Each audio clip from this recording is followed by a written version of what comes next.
শাহজাহান আর মমতাজ মেহেলের ভালোবাসার গল্প ইতিহাসের সবচেয়ে বিখ্যাত প্রেমের গল্পগুলোর একটি। অনেক বছর আগে ভারতবর্ষে রাজত্ব করতেন মুঘল সম্রাট শাহজাহান। তার আসল নাম ছিল খুররম। ছোটবেলা থেকেই তিনি ছিলেন সাহসী, বুদ্ধিমান আর রাজকীয় ব্যক্তিত্বের অধিকারী।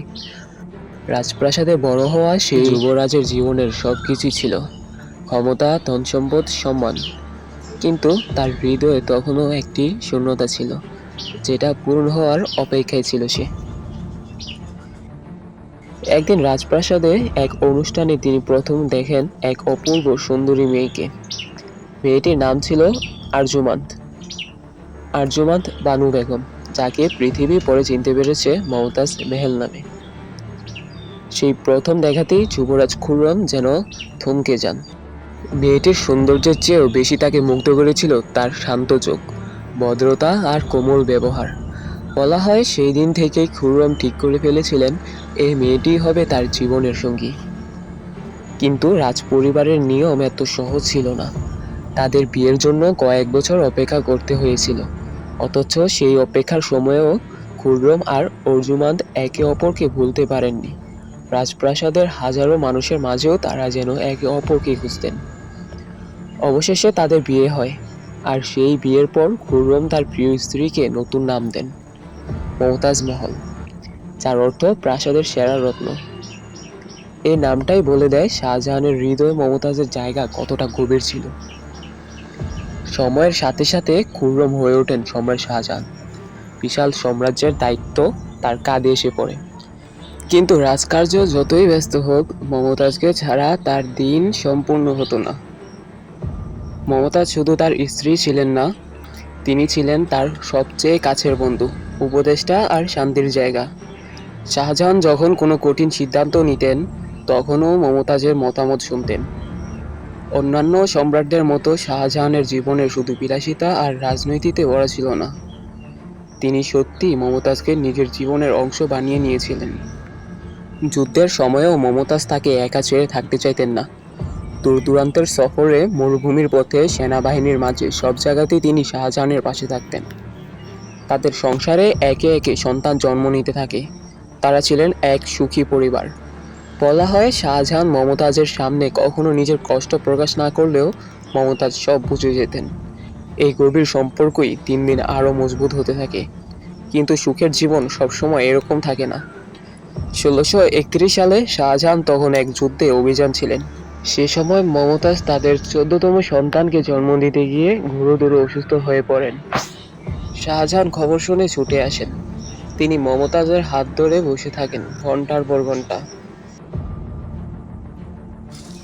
সম্রাট হয়েও সেই মুহূর্তে তিনি ছিলেন শুধু একজন অসহায় স্বামী। বলা হয় মৃত্যুর আগে মমতাজ শাহজাহানের দিকে তাকিয়ে কয়েকটি ইচ্ছার কথা বলেছিলেন।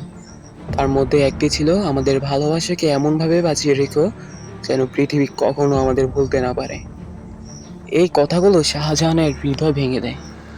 মমতাজ মারা যাওয়ার পর শাহজাহান যেন পুরোপুরি বদলে যান।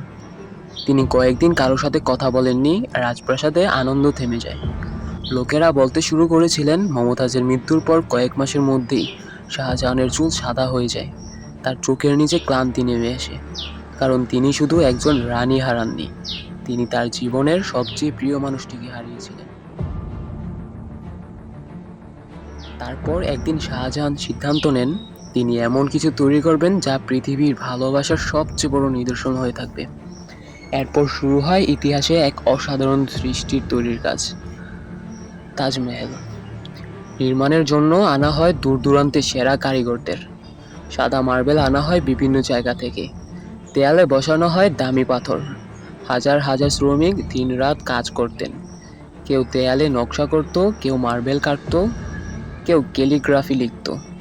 শাহজাহান নিজে এই কাজে খোঁজ নিতেন, কারণ এটা শুধু তার ভবন ছিল না, এটা ছিল তার ভালোবাসার স্মৃতি।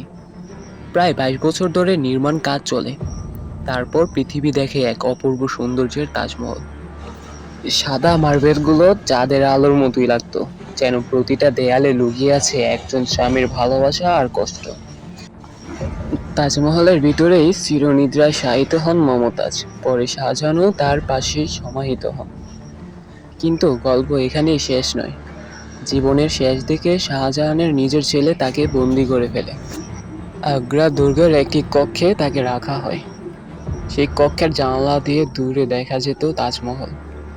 বলা হয় জীবনের শেষ দিন পর্যন্ত শাহজাহান প্রতিদিন দূর থেকে তাজমহলের দিকে তাকিয়ে থাকতেন, কারণ সেখানে ঘুমিয়েছিলেন তার সবচেয়ে প্রিয় মানুষ মমতাজ। অবশেষে একদিন শাহজাহানও পৃথিবী ছেড়ে চলে যান। তাকে মমতাজের পাশেই সমাহিত করা হয়। আজ পর্যন্ত শত শত বছর পেরিয়ে গেছে, রাজত্ব নেই, সেই যুগও নেই, কিন্তু তাজমহল এখনো দাঁড়িয়ে আছে। শুধু একটি স্থাপনা হিসেবে নয়, একজন মানুষের তার প্রিয় স্ত্রীর প্রতি অসীম ভালোবাসার নিঃশব্দ প্রমাণ হয়।